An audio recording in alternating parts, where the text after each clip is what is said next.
మహాలక్ష్మి గ్రూపులు ఎక్కడికి పోయినా మా ఆడబిడ్డల్ని కలిసి సంఘాలను బలోపేతం చేయడానికని బ్యాంకు లింకేజ్ ద్వారా వాళ్ళకు నిధులు ఇచ్చే ప్రయత్నం చేస్తున్నాం.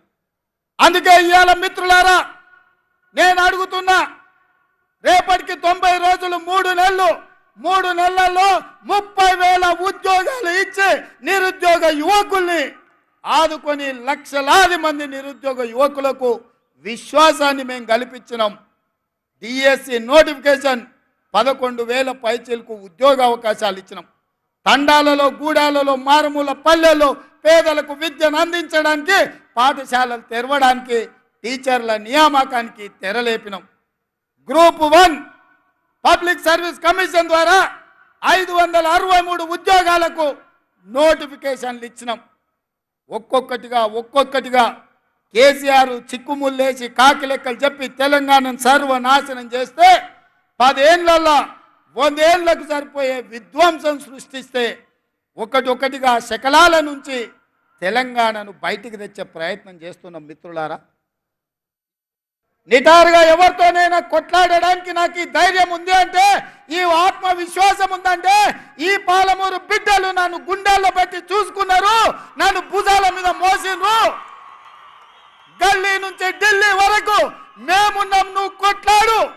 అది మోడీ అయినా సరే, కేడీ అయినా సరే, బిల్లా అయినా సరే, రంగా అయినా సరే, ఎవడినైనా నువ్వు ఎదురొడ్డి నిలబడు, తొడగొట్టి పడగొట్టు అని మీరు చెప్పిండ్రు. కాబట్టి ఇవాళ ఈ ఆత్మవిశ్వాసంతో నిన్న మొన్న నరేంద్ర మోడీ గారి మీటింగ్లో కూడా నా రాష్ట్రానికి నువ్వు నిధులు ఇవ్వాల్సిందే, అభివృద్ధికి సహకరించాల్సిందే.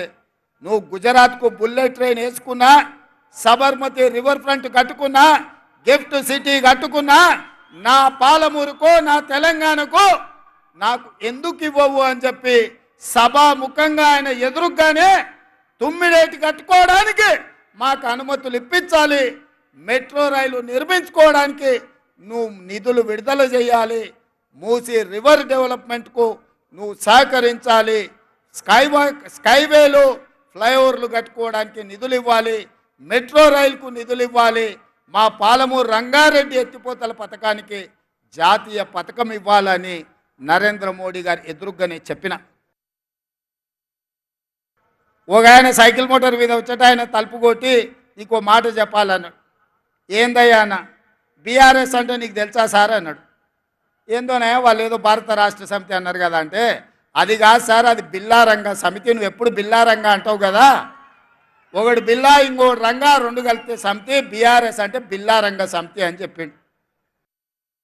నేను అడుగుతున్న సన్నాసులారా, నేను ఎక్కడ పోయి ఇంట్లో తలుపులు మూసి కడుపులో తలకాయ పెట్టి కాళ్ళు పట్టుకోలే, చెవులో గుసగుసలు చెప్పలే, బాజాబ్తా ప్రధానమంత్రిగా ఈ రాష్ట్రానికి వస్తే ముఖ్యమంత్రిగా నా బాధ్యతను నెరవేర్చిన అతిథి మన ఇంటికి వచ్చినప్పుడు మర్యాద ఇవ్వడం మన సంస్కారం అని నేను విశ్వసించిన, నమ్మిన. మర్యాద ఇవ్వడం మన బలహీనత కాదు, మర్యాద ఇవ్వడం వల్ల మన గౌరవం పెరుగుతుంది. దేశ ప్రధానమంత్రికి గౌరవం ఇచ్చినాం, మన సమస్యల్ని ఎకరువు పెట్టినాం. రేపు ఒకవేళ భారతీయ జనతా పార్టీ మనం అడిగిన నిధులు ఇవ్వకపోయినా, మనం అడిగిన అనుమతులు ఇవ్వకపోయినా చాకి రేవు పెట్టి చిరిగేదాకా ఉతికే బాధ్యత నేను తీసుకుంటా. నిజాంల నుంచి విముక్తి కలిగి రాష్ట్రం ఏర్పడ్డప్పుడు కాంగ్రెస్ పార్టీ పండిత్ జవహర్లాల్ నెహ్రూ గారు హైదరాబాద్ రాష్ట్రానికి మొట్టమొదటి ముఖ్యమంత్రిగా బూర్గుల రామకృష్ణారావు గారిని, ఈ పాలమూరు బిడ్డను ఆనాడు మొదటి ముఖ్యమంత్రిని కాంగ్రెస్ పార్టీ చేసింది. పాలమూరు జిల్లా ప్రజల ఆత్మ గౌరవాన్ని నిలబెట్టింది. మళ్ళీ ఈనాడు ఏర్పడ్డ మొట్టమొదటి కాంగ్రెస్ ప్రభుత్వంలో మళ్ళీ సోనియమ్మ, మల్లికార్జున్ ఖర్గే గారు, రాహుల్ గాంధీ గారు, ప్రియాంక గాంధీ గారు, మీ బిడ్డ నల్లమల్లిలో పుట్టిన మీ బిడ్డ, మీ సోదరుడు, ఎక్కడ ఒక రైతు బిడ్డ, కుగ్రామంలో ఉన్న బిడ్డను మళ్ళీ తెలంగాణ రాష్ట్రానికి కాంగ్రెస్ పార్టీ ప్రభుత్వంలో ముఖ్యమంత్రిని చేసి పాలమూరు గడ్డ పట్ల కాంగ్రెస్ పార్టీ విశ్వాసాన్ని, నమ్మకాన్ని, ప్రేమను పంచిందని చెప్పి నేను ఈ గడ్డ మీద నుంచి చెప్తున్న మిత్రులారా.